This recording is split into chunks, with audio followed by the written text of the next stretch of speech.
বড় বোন যখন হয়েছি ছোট ভাইয়ের আবদার তো পূরণ করতেই হবে। আজকে আমার ভাইয়ের নাকি খুব বেশি ফ্রেঞ্চ ফ্রাই খেতে ইচ্ছে করছিল। সন্ধ্যাবেলা আমার কাছে এসে বলল, আপি আমাকে ফ্রেঞ্চ ফ্রাই বানিয়ে দাও। আমি আর কি করে না করি, চলে গেলাম ফ্রেঞ্চ ফ্রাই বানাতে। আমি আলুগুলোকে কেটে লম্বা লম্বা করে ভালোভাবে পানি দিয়ে ধুয়ে নিয়েছি। কয়েকবার ধুয়ে নিতে হবে। আমি আবার এখানে আলু নিয়ে একটু দুষ্টুমি করছিলাম। তারপর এখানে আমি সকল মশলা দিয়ে দিলাম। এরপর দিচ্ছি বেসন। বেসনটা দিলে এখানে খেতে বেশি মজা হয় আটা ময়দার থেকে।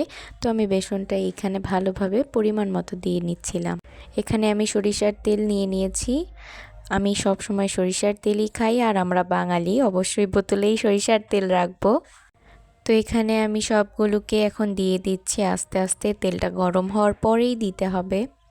আমি এখানে ইন্ডাকশন চুলা ব্যবহার করেছি। এখানে আমার ভাজা প্রায় হয়ে গেছে, আরও অনেকগুলো ছিল। আমার ভাই এসে আবার নিয়েও চলে গেছে। আমার ভাই আর ধৈর্য সহ্য করতেই পারছিল না, ওর এত খেতে ইচ্ছে করছিল, তো আমি ওকে দিয়ে দিয়েছিলাম। এটা অনেক বেশি মজা হয়েছিল খেতে, একদম ক্রিস্পি ক্রিস্পি।